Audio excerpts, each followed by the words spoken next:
La Asamblea Nacional resolvió excluir al expresidente Lucio Gutiérrez de la obligación de repetir por las indemnizaciones pagadas por el Estado a los magistrados de la Corte Suprema destituidos por el Congreso Nacional en 2004. Sin embargo, la Presidencia de la República solicitó al procurador incluir al expresidente Gutiérrez y el secretario jurídico de la Presidencia, Alexis Mera, dio las razones. Veamos. El gobierno también quiere que se incluya a Gutiérrez como responsable del caso. El secretario jurídico de la Presidencia, Alexis Mera, explicó la razón. Gutiérrez convocó al Congreso Extraordinario, mandó a la policía y tenemos pruebas de que él ordenó a la policía que desalojara a los magistrados de la Corte anterior. Freddy Bravo, exdiputado del Congreso Nacional, destituido el 2007 por el Tribunal Supremo Electoral. Buenos días, bienvenido a Contacto Directo. Buenos días, Alfredo. En la destitución de diputados del Congreso Nacional en el 2007 por el Tribunal Supremo Electoral, ¿tuvo la fuerza pública alguna intervención? La fuerza pública la convirtieron en fuerza bruta, porque esa vana ilusión que pretendió evangelizar Correa al país diciendo que la nueva Constitución era algo así como la felicidad, tuvo varios episodios. Primero, las huestes del gobierno ingresaron al Tribunal Supremo Electoral, luego de que el señor Correa había dicho en varias oportunidades: si no aprueban la consulta popular del tribunal, yo nombro un Tribunal Supremo ad hoc. Lo dijo en varias oportunidades. Ese tribunal luego recibió la visita a las huestes a palos, rompiendo los ventanales, y por supuesto accedieron. Muchos tienen varias interpretaciones de ese cambio de criterio de uno de sus vocales. Según lo que usted señala, a la destitución de los diputados siguió la del Tribunal Constitucional por la mayoría formada por los nuevos diputados. O sea, ¿cómo es que esos nuevos diputados, que eran suplentes de los destituidos, se alinearon automáticamente con el gobierno? El Tribunal Supremo Electoral no tenía ninguna pretensión de hacer prevalecer la legalidad, porque bien pudo haber actuado de conformidad con la Constitución pidiendo una prerrogativa constitucional de amparo. ¿Qué es lo que hicieron? Destituirnos. Ese era el objetivo. Violentaron la ley de elecciones en el artículo 143, que dice que nuestro juez natural es la Corte Suprema de Justicia, violentando toda la normativa de protección constitucional en cuanto a un debido proceso, y además nos distrajeron de nuestro juez natural. Un juez constitucional nos restituyó. Apelaron al Tribunal Constitucional y el Tribunal Constitucional ratificó nuestra restitución.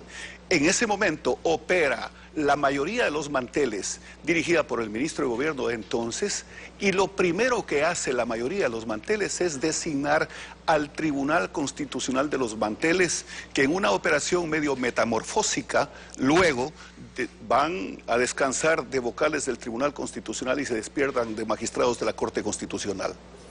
A ver, ¿cómo es eso del Tribunal de los Manteles convertido en Corte Constitucional? ¿Quiénes eran? Los diputados de los manteles eligieron un nuevo Tribunal Constitucional, designaron, destituyendo al Tribunal Constitucional que nos destituyó.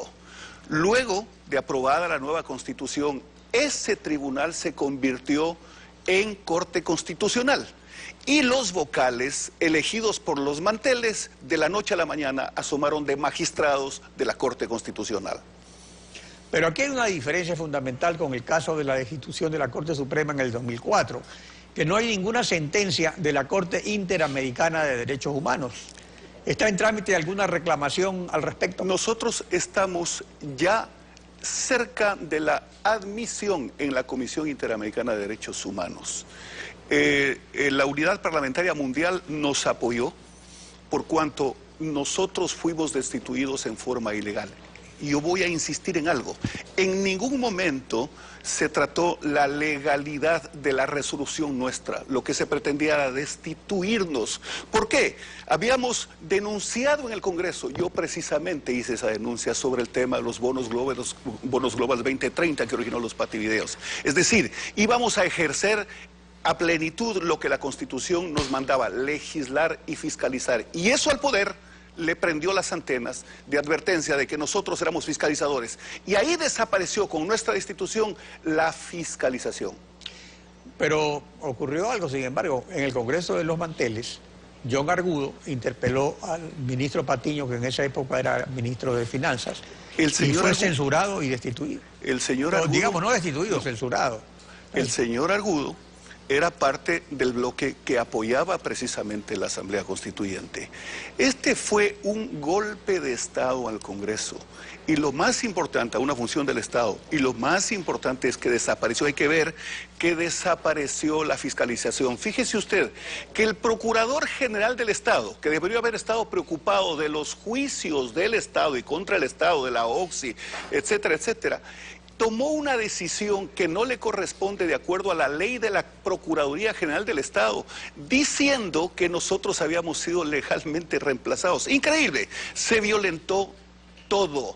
Y lo más grave... ¿Pero además, en qué instrumento dice eso el procurador? En un informe que presenta, sin que sea él el llamado a presentar informes respecto de litis trabadas. Nosotros habíamos acudido a un juez constitucional y nos dio la razón. Y le prohibía la ley al contralor, al procurador Garaycoa. Pero un asunto... era el procurador Garaycoa. Fue antes de... Sí, pero luego el procurador García, cuando acude a la Corte Interamericana de Derechos Humanos, él dice, los diputados, refiriéndose a nosotros, los diputados destituidos por el Tribunal Supremo Electoral. El Tribunal Supremo Electoral no tenía facultad para juzgarnos. Dice el artículo 143 de la Ley de Elecciones de la época, en concordancia con el 107 del reglamento, a la misma ley, que nuestro juez natural era la Corte Suprema de Justicia. Pero le quiero decir, en el Hotel República, y consta en las redes sociales y se publicó en todos los medios de comunicación, el señor Patiño entrega pues al presidente del Congreso el manual a seguir para convocar a la Asamblea Constituyente, y a la salida con una palmadita, el presidente del Congreso le recomienda el tema Chone Carrizal en el inicio del lavallato en Ecuador con la compañía Odebrecht. En todo caso, es un precedente positivo que el gobierno y la Asamblea Nacional acaten un fallo de la Corte Interamericana de Derechos Humanos sobre estos golpes de Estado que fueron tan frecuentes desde 1997. ¿Se han superado esos golpes o han adoptado nuevas formas? Del presidente Roldós debemos recordar algo muy importante cuando convocó a los presidentes de la subregión para determinar que los temas de recursos de derechos humanos deben estar atados a una legislación supranacional, porque los ciudadanos acudimos a esas instancias para defendernos de los atropellos del Estado. Entonces, la decisión de la Corte Interamericana de Derechos Humanos, por supuesto que es un buen precedente, pero seguramente van a haber otras acciones. Para nosotros es un buen precedente, por supuesto. Nosotros como función legislativa fuimos destituidos para librarse de toda posibilidad de detener la pretensión del poder total, que lo consiguieron. Es decir, ahí se inicia la metida de las manos a la justicia. Ahí se inicia la reforma a la ley de contratación pública para los contratos a mansalva. Ahí se inicia el atropello. Y ahí se inicia lo que desapareció la fiscalización en el país. Freddy Delgado, gracias por su participación en Contacto Directo.